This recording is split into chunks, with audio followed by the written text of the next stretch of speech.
everybody. Welcome to Stumptcast. I'm Rick, joined as always by Jasmine, Ash, and Price. Say hello, everybody. Hello. Hey, everybody. How's everybody's week been? How's everything going? Hope everybody's great out there. Things have been pretty good here. We've been real busy with the launch of Stumpt Branch, and but not too busy to stop in and say hello to you fine folks. Mm-hmm.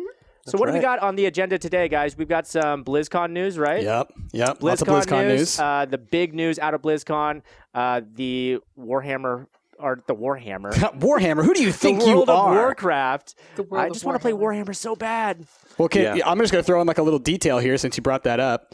Warcraft was originally supposed to be a Warhammer game, and then whatever the name of the company is, GameWorks or whatever it is, that owns Warhammer, they backed out. And then Blizzard was like, well, we're going to release the game anyways because we put all this into it. So then they were just like, it's Warcraft. Orcs versus humans. Yeah, that makes so much sense. Yeah, war something? Huh? No, that's orcish. Orcish. It's a war thing. Yeah. Anyway, big news. The Warcraft movie, full trailer was released, and we'll talk about that in a little bit. And we'll wrap things up with Metagame. Yeah, I'm super excited. You guys have been listening to the podcast for a while. You know that we've done this in the past, and we'll have some fun with that. But let's go ahead and get started like we always do with How's Your Week? Who wants to kick us off? I will kick us off. I am doing really great now that I got my loot crate. She's wearing her swag. Super jelly. Show off the number, Jasmine. I also ordered Loot crate shirt. finally pays off. All that garbage that you guys have had to put up with. Yeah, so that one I get. Yeah. That one I'm all on board for. And I also am on board for the Vault jacket. Yeah, I was going to say you're not on board for Fallout? I'm on board. But no, it's on board, man. It's been one of those crazy weeks where I thought, things could get crazy, and then it ended up being, I really don't have to do too much this week. So I started playing New Vegas again, which is really fun. Yeah, it is. I really enjoy having the Wild Wasteland thing on there. Dude, that's the best. You got to have Wild Wasteland. Like, I found Aunt Beru and Uncle Owen. Oh, God. Just burnt to a crisp in Nipton. It was really funny. So funny. I had never thought about ever checking that box before. And then you did it on your at the start of your playthrough. And I was like, oh, my God, that probably changes everything. It's probably like the perfect second playthrough thing. Yeah, there's some pretty funny things. I also always play as the good guy. So this time I'm being like a complete bitch and just being that's like, good. I try to be the good guy, but apparently I went and killed everybody in Good Springs. You did murder an entire town. You had a bit too many, and then... it could have been Mel. I blame Mel. Maybe she got on and just was like... Yeah. After playing the park, she just lost a couple screws. But Joe Cobb and the Doc are still alive. Yeah, that's really weird. And they don't seem to notice or care. No, they don't. They don't care at all. They're suspicious at best. It's been a really nice week. I haven't really had to do too much. I haven't had to edit because, Minecraft starts up again on Monday. So there's that. We have played Vermintide, but we don't have the footage yet, so I don't have anything to edit this week. And I've just kind of been slacking off. Nice free week. Right on. It's been really nice. Hey, slack off weeks are the best, man. And we're rolling into the weekend, too, so I'm really excited about it. I haven't had a time off in a while, so yeah. Sounds like a good Anybody else got some exciting news? I got into the Overwatch beta. So I've been playing. We should talk about when we talk about some BlizzCon stuff because there's some news related to Overwatch. I can save that until we start talking about Blizzard stuff. I'm so jealous. Beyond that, I don't know. And we helped a little bit with the branch launch. Jasmine made that awesome banner and stuff. Super awesome. Love it. Tomorrow, we're getting together to record a whole bunch of stuff for Branch that you guys will have to wait and see a little bit for. Mm-hmm. And then, that's been a pretty light week. Mm-hmm. It's been nice. It's been really nice. Yeah. Been, Bryce? Well, yeah, I was about to say something, then you started talking, but I'm going to say I was going to say, Bryce, tell Binding us what of you Isaac did this week. Afterbirth came out last week, and oh my God, I've been playing it like crazy. I mean, it's me, it's Isaac. I did a stream last week for like 12 hours straight. And I think back there. I think back in time. That's time. Oh, okay. I just like back over there. That's what. Back over in that closet back there. That's my streaming closet. Sarah doesn't like me to be out in the apartment. But played that for like 12 hours, and then like afterwards, like realized I should probably never do that again because I was like exhausted for days from streaming for 12 straight hours. I'm not one of those people. I've learned. I was going to say there's people that do that every day. I can't. I'm no Cobalt. But Loving Isaac. There's been a whole bunch of changes and things, and they've been rebalancing and whatnot. And so some of the balances have been kind of questionable and confusing, but it's still up in the air as to what's going to stick around. But overall, loving it. I've been able to clear out a good chunk of the new Polaroid stuff, so it's not so ridiculously unbalanced that I can't win. So I feel like it's probably fine. And I'm just digging it because new items in Isaac, it's so good. I had tiers today that like... They were bombs that had a ring of lasers around them that exploded into more lasers and knives. I mean, it's just like, I will say, it's so insane now. I really appreciate that more than anything. They seem to focus on synergies rather than items. Totally. They added a ton of items, but they really focused on synergies, which is my favorite part. What do you have to say about the, what was it, the time gate lock? For the 109 items. Trolliness. Yeah, I was reading a bunch. I mean, granted, I'm not a huge Isaac guy, but a lot of people were saying like, oh, they locked the content until this patch. But Ed saying, no, we didn't do that. No, you guys just didn't find the stuff. What it looks like to me from people that have dug around in the code is that you can't data mine what's going to be unlocked. What they've done is this is still speculation, but the most obvious theory is that whatever triggers it to be unlocked, then it downloads. So you have no idea what it is because you literally can't data mine it because you don't have it downloaded yet. You have to figure out what the trigger is. Then it'll download. Very smart. And that way you just don't know. You just don't know. Because I know that he was triggers pissed when everybody just data mined all the secrets. Exactly. In the first one. Rebirth. Yeah.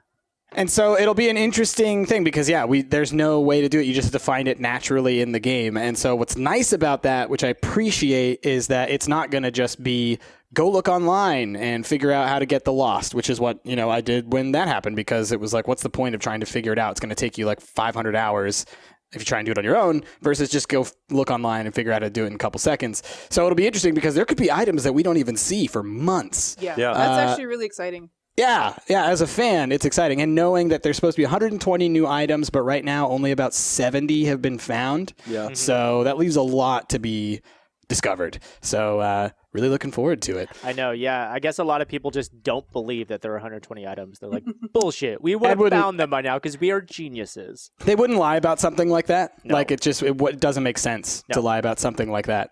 But he has been cryptic. Ed's been cryptic in his tweets and stuff because he said, apparently, on the Steam page, it said that there were going to be 120 items. People were like, how can you put that on the Steam page if you're not actually going to do it? And he said that everything posted on the Steam page is correct except for one thing, and it's not the thing that you think. Any rumor? Interesting. I don't know. I haven't looked that deeply into that, but the subreddit has been all over the place. The subreddit has been going crazy. Yeah, but I will just say that, Ed made a statement where he basically said, like, look, I would never do something malicious like that to, like, troll you guys by just saying, like, it's just time gated and it's out of your control or whatever. Like, he's like, I'm not that kind of person. So I trust that it's all there. You just we got to find it. Yeah. So got to find it. In 6 months to a year, there will be a guide to unlocking everything in Afterbirth. Yeah. Yep.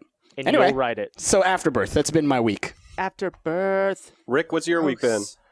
Oh man, it's been I work and then I come home and then I record for Stumpt Branch because I want to make sure that we have plenty of content when we officially launch. A lot of Fallout New Vegas, but also playing Vortex. Yeah, how is Gateway. that? Right. Aliens. Great Aliens. eyes. It's terrifying, and because of that alone, I'm scared shitless. It's terrifying, you guys. But it's a lot of fun too. It really reminds me of like Stranded Deep meets The Forest. It definitely has that creepy forest vibe, only it looks like it actually works where The Forest didn't. Also, there seems to be a lot of different biome types and a lot of different enemy types. So there's like basically you're dropped on a alien world. And I'm getting like a Predator vibe from this. Like they want to see how humans do on this world full of like dangerous predators, Nice. So they're kidnapping people and dropping them on this planet. But apparently you pick up clues throughout the game which allude to what is happening on Earth. Oh, okay. Because there's like an alien invasion happening on Earth. And there's like people kind of heard hints about this happening before the big abduction. And so apparently in tandem with what's happening on the alien world that you're on, the Earth is also being invaded by aliens. So you'll kind of find clues as to what's happening with that. And maybe in the finished game, you're going to actually have to like battle the aliens and actually save the Earth or something. But in the meantime, it's a fun little building game and hunting game and exploring game. There's going to be plenty more on the channel, so you can check that out. But that's been my week, basically. Sweet. Everybody subscribe to Stumpt Branch. Bam. Yeah, definitely. We'll put a link or something over there. Right over there. I will say, watching you play that game, like the first thing I could think of was just like, yeah, this is the forest, but better, like good. Yeah. Like it looks like it's more creative, it's more vibrant and interesting. It's not exploding with, space madness. It looks like a pretty fun game. So I'm excited to see where that series goes. Yeah, Definitely and I kind of blew my mind because when night hit, there's like a huge moon, and I was like, oh, look at the moon. And then this gigantic planet comes up over the horizon. Oh, geez. Like this Mars-like planet. So you must be on a moon then. Yeah, Maybe. that's what I'm thinking. Or because you're definitely like orbiting a tiny, huge planet. Like environmental, like dwarf that's like going around Earth, like orbiting Earth. Do you think? Oh gosh. Maybe there's a lot of all kinds of things. There's a little dwarf planet orbiting Earth right now, and that's what it is. I'm so afraid to explore the game Moon of though, Nights. because like I can take like the weird monsters and everything, but the second I see gray aliens, I'm gonna fucking panic. I'm gonna That's lose how I my feel shit. about scary games. You're going to need Mel to be sitting next to you, and then as soon as the grays pop in, Mel, take over! Yeah, basically that. So yeah, that's been my week. Right on. Awesome.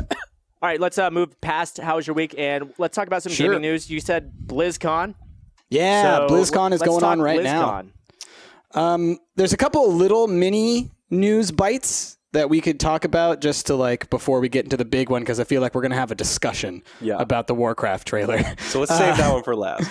All right. So in StarCraft 2 news, basically Blizzard has announced that they will actually be continuing the story beyond Legacy of the Void. So Legacy of the Void is the end to the current like trilogy, the current chapter of the StarCraft universe, story, whatever. But they've said that they will be picking up after Legacy of the Void with what they're calling Nova Covert Ops, which are going to be a series of short map packs that are focused on Nova, which are like mission-based, and I think it's going to be like a total of 9 maps or something like that. So that should be a fun little thing, and maybe it'll actually be a little bit of the remnants of Nova that was supposed to come out back I was going to say, how hilarious would it be 64. if that map pack got canceled as well? That would be so good. Oh, man. What was the first game called? Nova War? Or No, it was just called Nova. It was I think just it's called StarCraft Nova. Nova. Yeah, it's called StarCraft Nova. Yeah. For those of you who don't know, that was a game that was originally announced for the Nintendo 64 and got pretty far into Production. development and production. Like they had a playable build and everything, and it looked good. Like it was not made really by Blizzard. It was published by Blizzard. Right. But it was, I can't remember who the developer was. But man, yeah, the graphics were awesome for the N64 too, and you were Nova, and you could call down nukes on like big siege tanks and stuff. It was, and it was more like a Splinter Cell type game. Yeah, it was like Splinter Cell in the StarCraft universe, and it was just so cool to see because at that point we didn't even have the 3D version. We didn't have StarCraft 2. All we had were like the sprite-based version of StarCraft 1, and so to see all of that stuff like to scale and like you would see a command center, but it was the size that a command center should be, and you've got like Marines walking in and out of it, and then you've got Zerglings running along. It was tons of fun in like what it was going to be, but obviously it never came out. So yeah. Lame. Well, that's cool. There's going to be continuing the story, but that just, to me, that means that they're going to end the Legacy of the Void on a cliffhanger. To me, what that suggests is like obviously like they've kind of shot themselves in the foot by telling us that the universe doesn't automatically destroy itself. All right, because like the whole thing about StarCraft is like building up to this like apocalyptic, alienish ending with this other force that's coming from like the darkness of the void, and then it's like, oh, but we know that at least Nova survives. Right. So like, I feel like they've spoiled a little bit, unless it turns out that it's prequel-y stuff. They say it takes place after Legacy of the Void, but they could be, pulling our legs. So that's StarCraft news. I think they released another trailer. I haven't watched it yet. For World of Warcraft, they released a new trailer for Legion. Very pretty trailer, as Blizzard is known for. It was a cinematic trailer, so nothing too crazy to report on that, other than I loved seeing Sylvanas shooting arrows and stuff like that in beautiful Blizzard CG. I loved seeing the flying ships and everything. It was just gorgeous. It's something that you should definitely watch, even if you're not a Warcraft fan. It's just a cool 5-minute video, a short story, basically. Yeah. So the big news really came today with the Warcraft trailer for the movie, which we'll talk about in a second, and then stuff for Overwatch and for Heroes of the Storm. So first I'll just talk about Heroes of the Storm because they announced 3 characters. 2 of which seem to be, I'm not going to say run-of-the-mill, but they're pretty apparent what they're like. One of them is a Dryad, so I'm pretty sure she's going to be a healer, support-type character.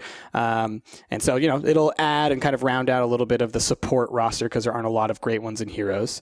There's a werewolf who looks like he shifts back and forth between being a wolf and being a human. So I think he's one of the, what do you call them in Warcraft? The wolf people? The warg? The warg, yeah. So he's one of them. And then the really interesting one is Cho'Gall, which is an ogre mage. And the thing is it's played by 2 people. And so he's two-headed. I know, but 2 people play him, and each head has its own skill sets and everything. One of them is very melee focused, and one of them is very magic focused. And so I don't know how it's going to play. They've showed a little bit of footage of it, and I just don't know who's in control of the legs. How do you make the decisions about what to do? But isn't that ridiculous to think of playing a game? If we played a game, but we all were controlling the same character, it's like regular human basketball. It sounds like Octodad. It's like Octodad. It sounds crazy.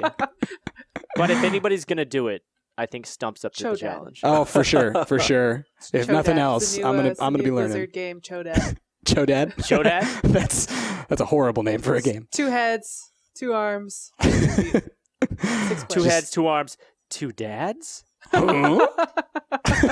One's the strict one and one's the loving one. I'm sick of being the bad guy. Bad dad. They're trying to do a shrug, but the other one's trying to do a smile. They just can't figure out how to. Oh, somebody hit us up with that picture. Oh man. Okay, so then Overwatch news. Something that was unexpected. Overwatch is not going to be free to play, which is what everybody pretty much expected. Crazy. I didn't hear that. Did they announce a price? Yes. So there's going to be 3 tiers of the game.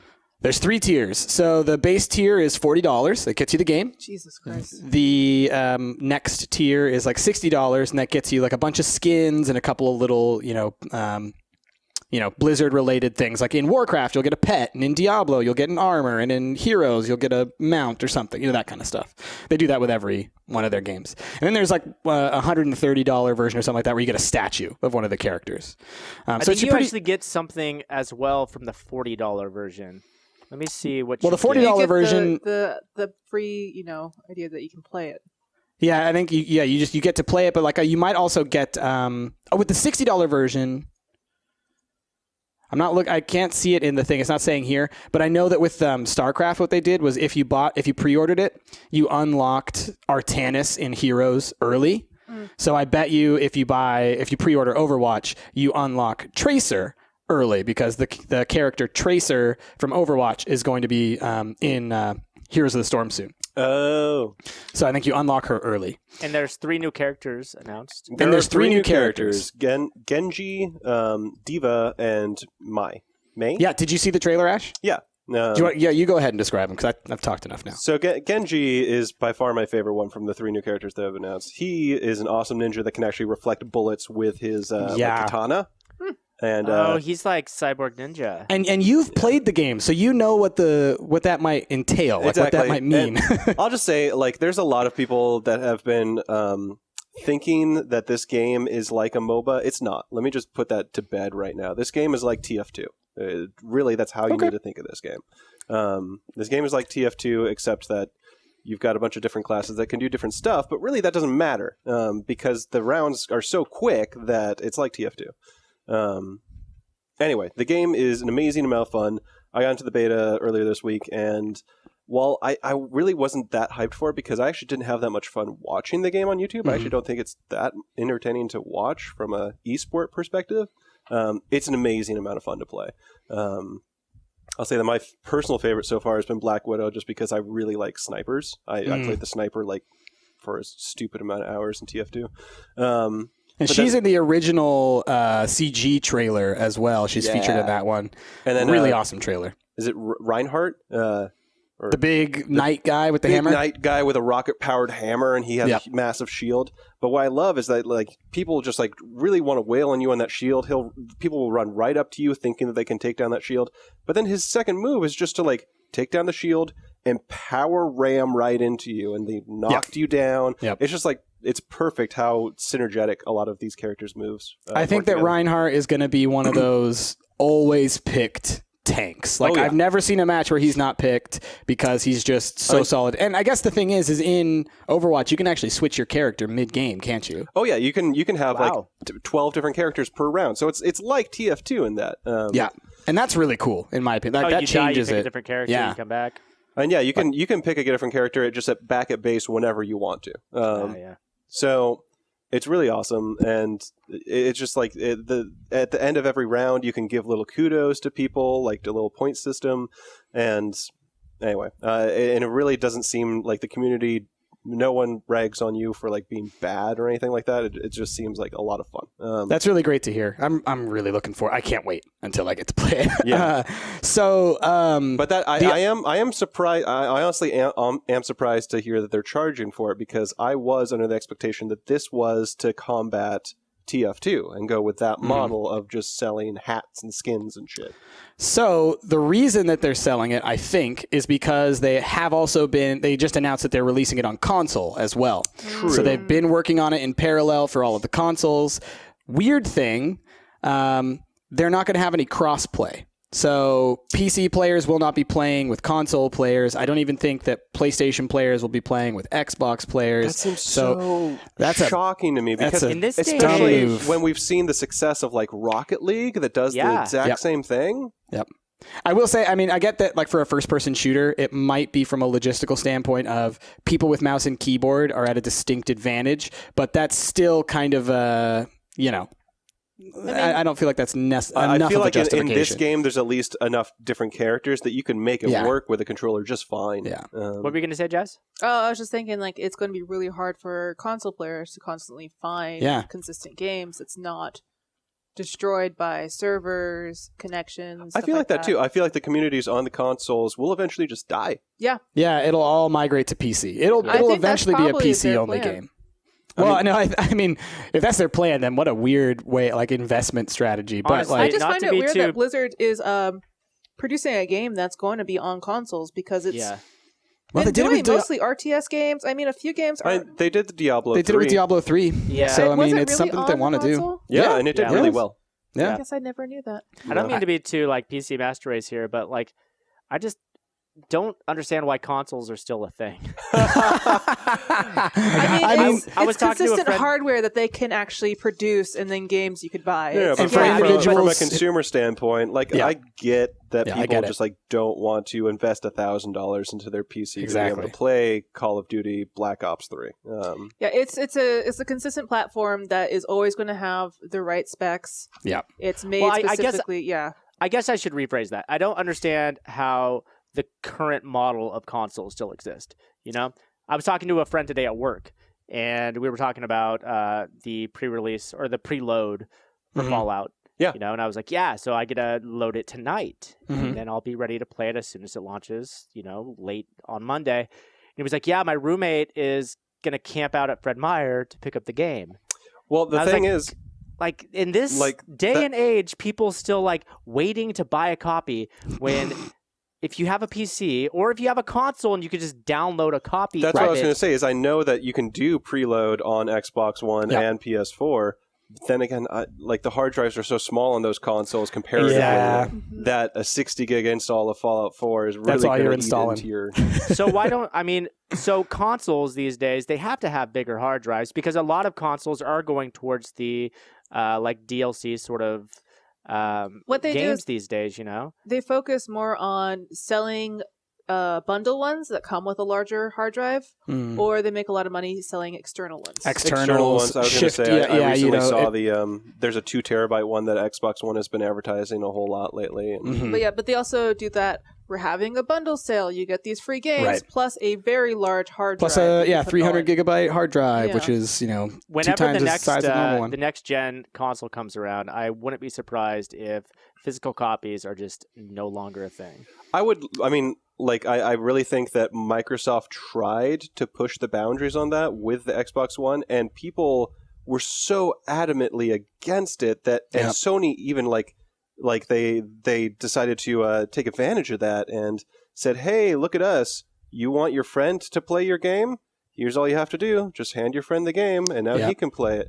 And so Microsoft had to go back to the old model, whereas Microsoft did want to do like a whole family sharing model where if you have a friend with an Xbox One, if your brother has an Xbox One, then you can sort of digitally lend them your copy. Yeah, but wasn't it like you can only do it for so long? Yeah, there was definitely more limitations on it than, say, Steam has when Price and me share each other's accounts from time to time. Sure, but that's literally because I'm there using it. There, you can only. I think there are ways around that, though, and I think that by the time the next gen consoles come around, I think that people will have maybe softened up there. Speaking as somebody, it'll take a transition time. Yeah, it'll definitely take a slow transition. Speaking as somebody who purely plays on PC, who doesn't even own a console these days, as long as they make it enticing enough, I've got a library of 200 games, most of which I bought for under $5, Sure. Then I don't think the lending argument's going to hold much water anymore. To put this in perspective for you, GameStop, for example, because this just recently happened, GameStop refused to sell Microsoft Xbox One's consoles in August or something like that, because the Madden bundle that they were having had a digital code to Madden in it. And GameStop was like, we're not selling that unless you put a physical copy of that game in there. Because they they want to be able to buy it back and exactly. resell it. That's their whole business model. And Xbox had to give in. So they completely redid their whole bundle structure just so that GameStop could sell that. So until businesses like GameStop go out of business, which hopefully they will. They will. Then they definitely will. Yeah, they'll still be physical copies. Nobody's going to miss GameStop. It's going to go under, and nobody will shed a tear. Let's be fair. It's one of those things where it's just kind of this is the all areas, all fields, all everything have been slowly moving into the digital arena and brick and mortar type stuff. If that's been your life or if that's been your business, for forever, it's hard to just give up on that, right? Yeah. It's hard to diversify and switch over. Well, let me ask it's you when we went out to Bend and we saw that Blockbuster that was still going. Oh my God. Let me ask you this. What's the last CD you bought? Last CD I bought? Oh, God. I actually bought... Vanessa Carlton, Rabbits on the Run. I bought a Beatles CD. But I left it in my car, and because our car doesn't have what you used to never have, an actual USB import. So nobody buys physical music anymore. No, hardly. That's true. And That's the true. people who do, they buy records, and video games are going to be no different. It was weird years. When me and Ash went to the retro gaming convention. It was just all old cartridges and old systems, and I was like, I had these games. This is my childhood. I was I am walking into my childhood. Look, there is a Sega, and there is a copy of Sonic and Knuckles. There is a copy of Batman. I even found a copy of Demolition Man. I didn't even know that was a game, and I really wanted to buy it. And I was that's amazing because you love Demolition Man. I know. I love Demolition Man. I found a copy. What's your boggle, man? What is your boggle? When we went there, when we went there, I found a copy of Toe Jam and Earl 2. I was so almost on the brink of buying, but I don't have a Genesis. So that's something that I will say is amazing about the cartridge-based consoles, and that's going to be awesome, when we're older. Is that they're actually pretty sturdy. They're sturdy as resilient, hell. man. And so the thing is like, you know, there are some games that had like internal batteries and stuff like that you might have to like mess with or whatever if in a couple of decades you want to play them. But it's like all the CD-based games, those are going to degrade. Those aren't going to be the kinds of things you're going to be able to hold on to for a long time and bust out. But the consoles, like you could still, in like 10 or 20 years from now, bust out your old SNES, pop a little cartridge in there, will never play die that. Is that ET game. That thing was buried, uncovered, and still plays. And the problem is someone's going to dump some radioactive waste on there. It's going to come to life and it's going to kill us all. It's not going to be zombies or aliens. It's Well, I mean, it is aliens, really but it's 8-bit cartridges. ET walking around. Not even 8-bit. Like 6-bit. Okay, I'm gonna butt in here just because I'm looking at time and we're getting a little bit short, and I do want to talk about the Warcraft movie before we move on. Yeah, let's do that. Let's do that. So let's talk about the Warcraft movie because the trailer released today, and I would, I'm being kind by saying that it's got mixed reviews. I'm gonna say it. I get a huge Final Fantasy Spirits Within vibe. That's because you're getting an uncanny valley. It's the uncanny valley vibe for sure. I don't know how well it's gonna do. I honestly don't. I feel like the uncanny valley of it, the really weird, heavy-handed plot that I've seen so far in the trailer, I think it's going to be. Let's break down the trailer because I took notes. Of course you did. I only watched it like briefly. Okay. But before we start, and this is something I told Ash when we watched like the 15-second trailer, is to remember that because a lot of our problems that we might bring up have to do with the CG. Because of like the quality of it and because it's in that uncanny valley. And I just wanted to remind everybody that like Dawn of the Planet of the Apes, the game that I think, or the movie that has possibly the best special effects of anything I've ever seen. The first few trailers did not look great. Like it was very uncanny valley-ish. So the one thing that you can fix between trailer 1 and when the movie is released is the CG. But beyond that, I don't want to defend it. I will circle back to that in a moment here. Yeah. Okay, so let's start off with this. Ash break it down. I am, because I have notes about this. Look at his face. So for the first 40... Okay, so for the first 40 seconds of the trailer, I was actually pretty hyped because the first 40 seconds is nothing but CG.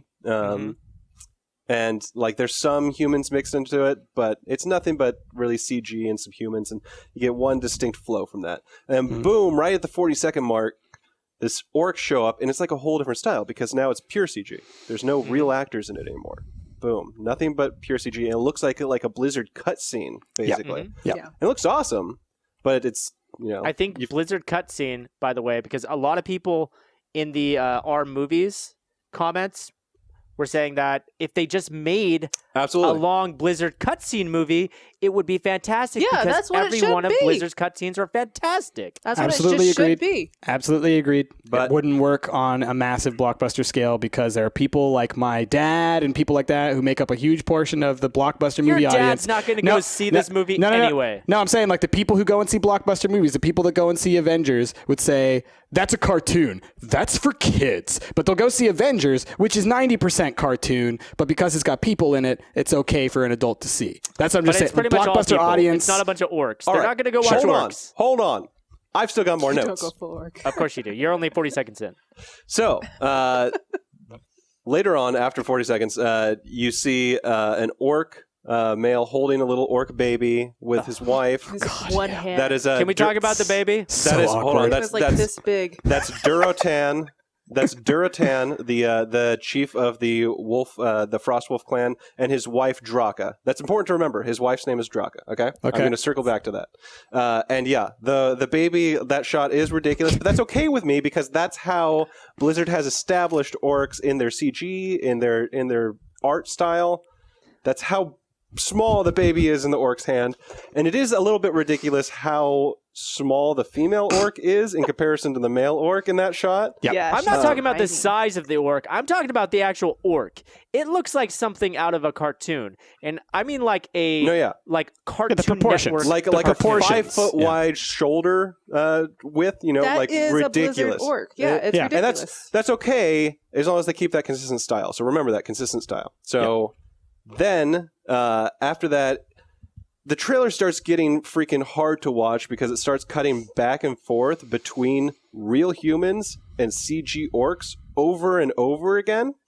And then this is the part where it just fucking goes off the rails to me. At a minute 45, we see a mother orc setting a baby adrift down a river, and then she faces the camera.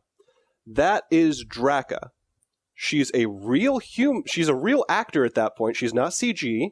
Mm-hmm. She's just a person with makeup on playing the CG orc that we saw earlier in the trailer.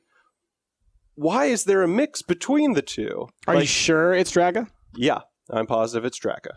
Okay, because I know I remember in the trailer seeing the one that was a very obviously like more CG looking orc lady, and then one who I was like, that is a girl with teeth in, and some green paint on her skin. Yeah, so there was earlier in the trailer there was the female that was green, and she is Garona, who is a half orc, and she's like an assassin or something. Gotcha. She looked like Gamora from Guardians of the Galaxy. Yeah, and like when I saw her, I was like, so it looks like she's probably going to be like the love interest. Exactly, or whatever. She looks like the love interest, but like there is a river shot where a mother orc is setting a baby down a river, and that is Draka in the same scene where there was the large male orc and the baby in his hand. Like there's a CG version of her and a real human version of her in the same trailer, and they look just completely different. You know, I'm guessing that's just a stand-in. That's what I was thinking too. It must be pre-CG or something. Yeah. Like, so I guess my thing, to bring it back to what you were saying, Bryce, is how in the world do they at least, like, I understand that CG can get better, but if they're going to have CG orcs and real actor orcs simultaneously side by side, I feel like no matter how good your CG is going to be, it's going to look like shit. Yes. No, and I think that like the biggest issue that I saw is that disconnect between the people that are in the movie and everything else, which is obviously CG. Yeah. And that the problem is that for like the orcs and the wolves and all of the creatures that we saw in that, they used Warcraft proportions, which we all know are hyper cartoonized, right? Mm-hmm. Yeah. But if you've ever seen a person in Warcraft, they're also hyper cartoonized. Yeah, their arms are gigantic. They have like gorilla arms, like little stick legs. Their faces are kind of, exaggerated features. But in the trailer, the humans just look like people. Because they're played by people. Right. And to be fair, there was one scene where all the soldiers had on their full armor. Yeah. And I was like, that looks like a scene straight out of Warcraft, and it's because like the helmet was a little bit too big, the armor was really big, and the shoulders was like, that looks about right. So it's only the scenes where we have just the humans interacting that are going to be the bad ones. The problem is that's going to be most of the movie. I want to talk about that because one of the most poignant comments that I read, people were saying like, how did Avatar works so well, sure, but this looks so shitty. And granted, I mean, we're trying to reserve judgment because the full movie isn't out yet. Absolutely. But somebody pointed out a very good point. Avatar, when there's the Na'vi, it's just the Na'vi. Yep. When it's the humans, it's just the humans. And when they end up meeting in the big finale, the humans are contained inside of mechs and stuff. Sure. So they never really interact with the like kind of cartoonized Na'vi. They exist in two different spaces within the movie itself. Yep. Now, the overlap between the humans and the orcs, it just exposes all of the differences between the two, which is just hard to take, honestly. And to that point about Avatar, I remember there's a scene. It's not until the very end of the movie where I forget both of the characters' name, but the main wheelchair woman guy Na'vi pulls wheelchair guy out of the mech and like picks him up. And like that's the first time you ever really get the sense of scale between the Na'vi and the humans, because they've done such a good job throughout the movie of never having them in the same place at the same time. But with Warcraft, we saw it in the trailer. Like you see one of the orcs go up and talk to one of the humans when they're trying to do some kind of like, we have to work together kind of thing. I will say though, again, the only like the positive side of me wants to say that like this is ILM.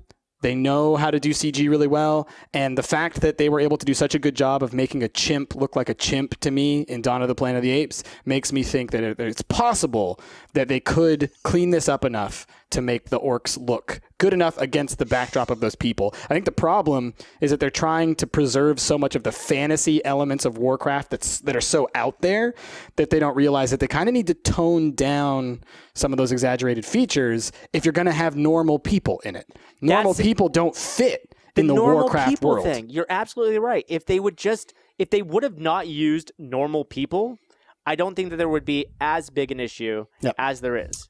They should have just kept it as, Warcraft cinematic, but also that great cartoony kind of like. Well, look. I mean, I think everyone's been saying that forever. Wouldn't it be awesome if these Blizzard CGs are already amazing? Let's just make a whole movie using that. Yeah, and just not just ditch the actual actors. Yeah. And to be fair, that's another one of the big pieces of news that came out today, I think. Activision Blizzard just launched Activision Blizzard Studios, which is like a television and film studio thing, and they're making a Call of Duty movie. About that. We can talk about that until the cows come home. But the thing is Warcraft, from what I understand, is not theirs. So this is a property that was, given out to Universal. The Blizzard has been very close with them in working on it, but think about it as kind of like the Marvel movies that were made before Marvel was running the show. Well, that explains a lot. And gotta kind of wait and see, Yeah. Well, that explains why we're not just getting a awesome CG version of like an intro to a Blizzard game. What I'm hoping, honestly, out of this movie is just that it is better than Prince of Persia. Yeah. You know what I mean? A lot of people are hoping it'll do well, so we'll get a Lich King movie. And exactly. I can't agree more. For me, it's just as long as it's a C+, yeah. I think we're going to be fine. If it does good overseas, then it will do well. It will do well. It will make so much money. I want to put a bow on this topic so that we can move on to Tabletop Simulator because we've got to get to some metagame, y'all. Metagame. Right. The Prince of Persuasion. Okay. All right. So, you're all drawing cards. I think only the people playing have to play. Well, no, I mean, we all draw cards because we're all. I think we all draw cards at the beginning, right? And then when our turn comes around, because it's like Cards Against Humanity in that way, right? You always have cards, and then when you use cards, you get new ones to replace them. Okay. So, where's my cards are floating? Interestingly, I totally don't remember how to hold these in my hand. Oh, here we go. Yeah, just put it pull them out right up to the edge. Right up to where it says your name, Ash. And then middle click makes it flip around. Right. That's what I was waiting for. Okay, all right, so who wants to argue first? I'm down for some arguing. I can argue. All right, you two, Price and Rick versus each other. All right, let's go ahead and get a good view on this. I'm going to zoom in a bit. I got some good cards. All right, here's how I want you guys to play this. Yeah. Okay? We can give an example here if you want to draw some cards here. I'm gonna position this table like so. What are you doing? There we go. He's positioning tables. How are you? I don't see any table positioning. I want people to see this. I see it. Don't worry about it. Okay. All right. So play your card next to where I'm gonna play it. Okay. Well, but don't play your card yet because we got to wait for the prompt. Well, right. Okay. All right. So just go. Well, who's judging? I will. Me. Okay, Jazz. So pull the prompt. What card are we playing? We got to wait for the prompt. Okay. All right. The prompt is Jasmine in front of Rick. All right. I don't remember how to turn it around. Which makes better use of space? Oh, that's an interesting question. Space. I forgot how to. Ooh. There you go. Which card is There this? you go, Rick. All right. I know which one I'm using. All right, Price pulled his first. So, Rick, you're going to have 2 minutes to argue yours first. Okay. Let me just go ahead and... Wait, so Rick starts the argument? Okay. Yeah, you got a problem with that? Hey, Rick, put your card on the table. Put your card on the table. I'm going to go with... Oh, God, this is really hard. Come on. How do you rotate them, Jasmine? Going with EverQuest. Middle mouse click. All right, and Price, what do you got? I got Starcraft. Oh, that's a good one. How do I rotate it? All right, you rotate it. All right. That's how. Rick, go. All right, EverQuest was one of the first MMOs, all right? And nobody had really seen anything like this before. Mostly games had been pretty contained, and even sandbox games at that time were pretty unheard of. This is the first game where it's just an open world. You can explore, you can go on quests, you can team up with friends, and there's an entire world to explore. A world with unique different areas and unique different environments, I feel like because this was the first of its kind that it was taking advantage of space that nobody had ever taken advantage of. And it was taking a risk too, since it was sort of a trendsetter. It was one of the first big MMOs that paved the way for all MMOs. It established that open world MMO standard.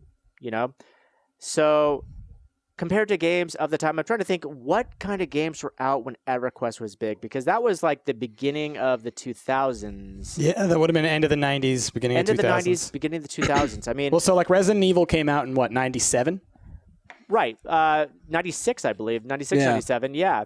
So I mean, and people thought that game was incredible, but I mean, EverQuest was 20 times the size 10 seconds. of a game like that. All right. Is that it? Okay. Oh, I thought that you said time's over, but you said 10 seconds. All right. Price. Ready? Go. Yeah. Okay, so we have different interpretations of the word space, which is why I thought that was a great question, because you're right that EverQuest entered into a space that hadn't been entered into games yet. But Starcraft literally was entered into space, as in Starcraft is all about this great intergalactic war between three alien species, and it really explored what the future would look like in the not too distant but somewhat distant future once we have mastered space travel, once we have left Earth, once we have really gotten out into space, but yet we're still very human. The people that you see in the Terran group, they have such character to them. Like there was this old joke about like all of the soldiers in space are all like either space rednecks or space Russians, was essentially what every character in StarCraft was, because they were trying to inject a lot of character into it. And the thing is they did such a good job of taking these big concepts that had been explored before in film, so and also in Warhammer, in like tabletop gaming, was this concept of you have like kind of the infectious bug alien, which represents a certain primal nature of humanity and animals and whatnot that we are kind of afraid of on one side of it. It's like we're exploring our humanity by seeing here's the dark side of our primal nature, but then at the same time you have this species who's above us and they're more intellectual and they're more spiritual and they have this whole other kind of thing, which is a lot like the Predators and everything like that, but it's the Protoss, right? And they are another thing that we kind of fear, which is something that's smarter than us. And so what StarCraft did was it did such a good job of taking humanity, putting it in space, and allowing us to really see a really fully fleshed out example of what it would look like for humanity to spread into space, which I don't think had been done very well before then, and I think StarCraft is still at the top when it comes to space and games. All right, Jazzy, your judge. Well, I like both points. I think, Rick, you made a good argument about the space of open worldness, and StarCraft is space. It's just space. It's a lot of space. It's got aliens and space.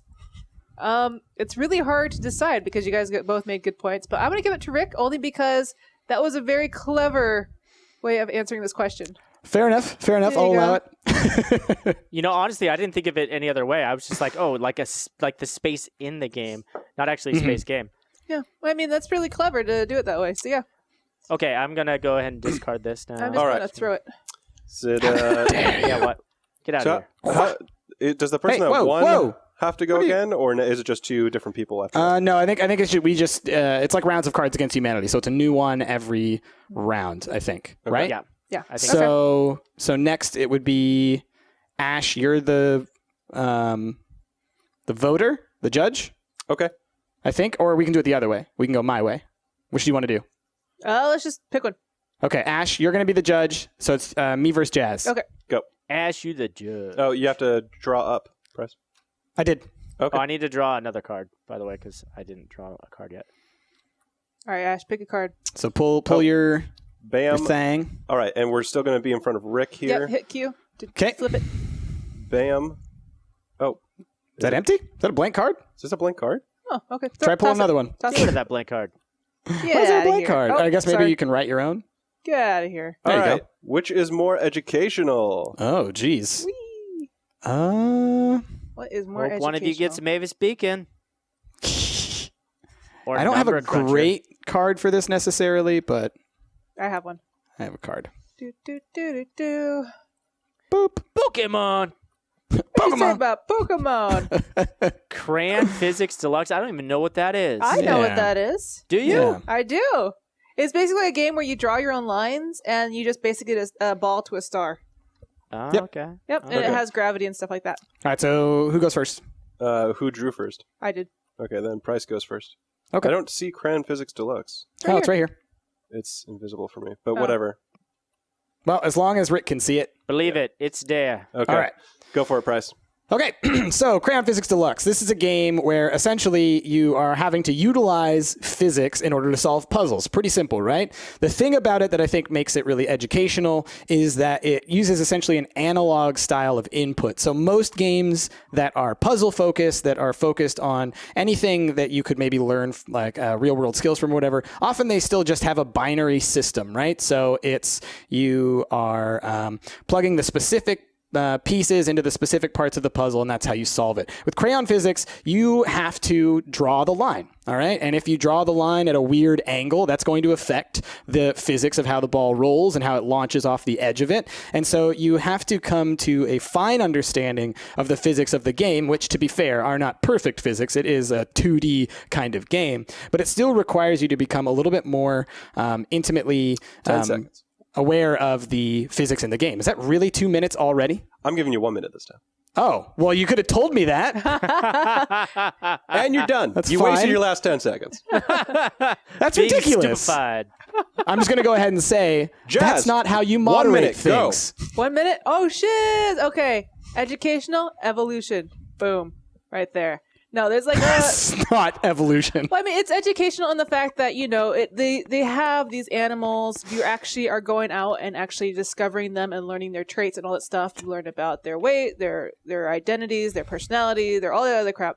Not only do you fight them, but it's basically, you know, you're learning about evolutionary traits. So whenever they evolve, they still have the same like core concept, but they just have different things. And sometimes a little turtle can turn into a tank with like guns on his back. But it's also educational in the fact that there's so many things in the game that you have to remember. And I feel like you have to remember like what's weaknesses versus strengths, stuff like that. 10 seconds. It's educational in the fact that you're building friendship and fun. It's Pokemon. Pokemon. All right. What was that? Evolution. That's a solid place to go for Pokemon. Clever. I wasn't sure where you were going to go with that. Pokemon. Make your choice, and then I'll make my comment. Yeah, between the two, I'm going to go with Price and his argument. Although Price, I will say, arguing with the judge, that's an interesting debate tactic. Yeah. I don't care about winning. I care about fairness. All right. So. Hey, I was fair to both of you.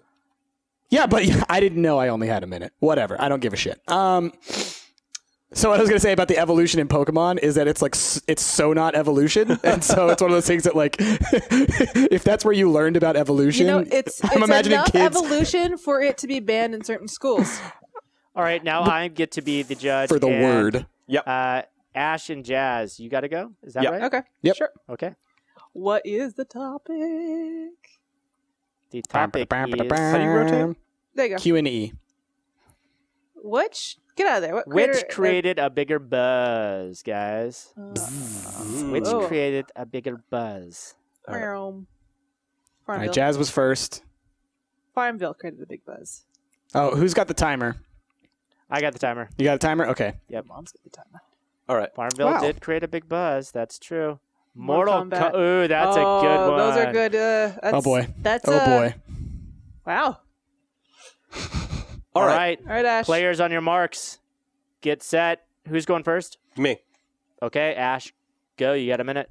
All right. Let's just get it out of the way. Mortal Kombat, the most controversial game in the world when it released. It was banned in so many different places. In fact, I believe they actually had to take back a huge amount of the game copies when it first released, that they had a hard time deciding whether or not they were going to even release a sequel. It was that controversial. There wasn't a game that had ever released that had so much blood, decapitations, fatalities. This game had way more violence than any other game ever released. This game created a huge amount of buzz around it. The mere fact that it was so controversial caused it to become so wildly successful. Like this game, I wouldn't say anyone ever gave it to this game for having amazing fighting mechanics. I mean, it was fighting mechanics were good, but this game sold because it was violent. Okay. Is that your argument? Yes. Okay. It's going to stop there. Fair enough. Okay. Farmville is very big. It created a huge buzz because it was one of the first freemium games on Facebook. Facebook exploded, and everybody, your mom, your grandma, Ash, me, my cat, played Farmville. Everybody played Farmville. It was such a big thing, and the reason why everybody played Farmville is because you cannot grow extra things. You can build your bigger plot by inviting your friends to join and play it. And once you invited 10 friends, then you get a little bigger plot. And then when you invite 5 more friends, you get like a whole nother, I think, a potato. I don't know. It was something crazy. Like it was one of those games that's timed. So you have to wait out a time, or you invite friends, or you buy time. It's one of those games that was just everywhere. Like I remember getting like constantly poked. Hey, why aren't you playing Farmville? You should play Farmville with me so that I can get like this extra money. So yeah, huge buzz. Also, Ash, I will say that you wasted a perfectly good point. Mortal Kombat is the first game that had to be rated. It actually started the rating system. You shouldn't argue for him. I know, but I'm saying I have to point that out because that's where our rating system comes from. It's true. Decent arguments from both sides. It's true. But I'm sorry, if you were to ask a layman on the street if they know what Farmville is, I'd say a good number may know what Farmville is. If you ask a layman on the street what Mortal Kombat is, everybody knows. Grandmas know. Mothers know. Grandpas. Cats. I don't know, honestly. Nowadays, I don't know if that's true. I think it's true. I think Grand Theft Auto is the one they've all heard of. But I think that honestly, Farmville, many of them played it. No, I think that younger people may not know Mortal Kombat more than old people know Mortal Kombat because every parent had to be aware of this game. They published newspaper articles about this game when it first launched. That's true. That's true. It made a huge buzz, and I've got to give it to Mortal Kombat. Fair enough. That's just a perfect card for this topic. It really is. I mean, like it's like Ash said at the beginning. Like that was the win card for that card. Oh man. Lame. Farmville had it. Do we want to do another round, or what's the plan? I think that's a pretty good place to call it. Actually, Everybody's we've all had a judged turn. once. Yeah. I haven't judged. So let's do one more then. Okay. Then yeah. Price Me versus Ash. Okay, here we go. All right. So the card is which made more players cry? Oh. Here, Jasmine, this is what I would have played for you. No. Boop. What is this? Oh, Deus Ex. Oh, yeah. I'm going to go with this. I also had a copy of Mortal Kombat. Or did one of you throw that into my hand? That was me. I actually just got another copy of something. I got a copy of Farmville, actually. Okay, so someone's throwing these. Jasmine's just throwing these cards into her hands. Because she's throwing them off the table and then they're spawning above us. All right, Gotcha. Price, did you pull that in first? It's Rick. And yes, he did. Okay. So I'm Ash, you're starting. play Counter-Strike. I'm going to play Tetris. All right, Ash, you ready? 1 minute starting now. All right, so Tetris. I'll admit that I have only ever played this game on the original Game Boy, but this game, to me, I think it compares relatively well to like a modern-day Binding of Isaac. That's how I see this game. It is freaking hardcore, always randomized. You never know how it's going to go, and it's tough as fucking nails. Has anyone ever beat Tetris? No. You can't beat Tetris. No, it doesn't happen. You just have to go until you lose. And the people that are freaking good at this game aren't even that good. Like, you can barely make it to level 100. Competitive tournaments, they have to freaking train for months before a competitive tournament, which happened at the Retro Gaming Festival, by the way. 10 seconds. It takes so long to be good at this game. This game was massively successful. Everyone's played it, and no one's ever beat it. It's tough as nails. Okay. I like this Skrillex cut Tetris on his I know, head. right? Do you see this? It is. It's high quality. Yeah, it's pretty good. All right, Rick. 1 minute starting now.